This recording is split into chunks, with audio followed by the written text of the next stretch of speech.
আজ পুনরায় NEET Yuji পরীক্ষার গড় হাজির 48% পড়ুয়ায়। বিবৃতিতে জানালো national testing agency, grace mark পাওয়া 1563 পড়ুয়ার পুনরায় পরীক্ষায় বসার কথা ছিল, সেখানে গড় হাজির 48% পড়ুয়ায়। আরো বিস্তারিত জানাবে মৈত্রেয়ী ভট্টাচার্য রয়েছে আমার সঙ্গে। মৈত্রেয়ী, দেখো, এনটিএ তরফ থেকে জানানো হয়েছিল যে 1563 জন পড়ুয়া যাদের গ্রেস মার্ক দেওয়া নিয়ে গোটা বিতর্কের সূত্রপাত, সেই 1563 জন পড়ুয়ার গ্রেস মার্ক তারা বাতিল করছেন এবং সেই পড়ুয়াদের একটা সুযোগ থাকবে রিটেস্ট দেওয়ার। এবং আজকে সেই রিটেস্ট ছিল এবং সেই রিটেস্টে দেখা গেল যে 52% পড়ুয়া, অর্থাৎ 1563 জনের মধ্যে মাত্র 813 জন পড়ুয়াই রিটেস্টে অর্থাৎ পুনরায় পরীক্ষা দিতে বসেছেন এবং 48% পড়ুয়াই তারা রিটেস্ট বা পুনরায় পরীক্ষা দেওয়ার পথে হাঁটেননি।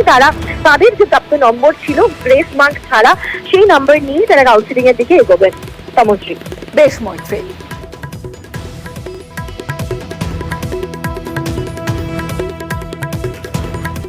নিউজরুম লাইভে এবার অন্যান্য খবরের দিকে নজর রাখতেই হবে। চলে যাব উত্তর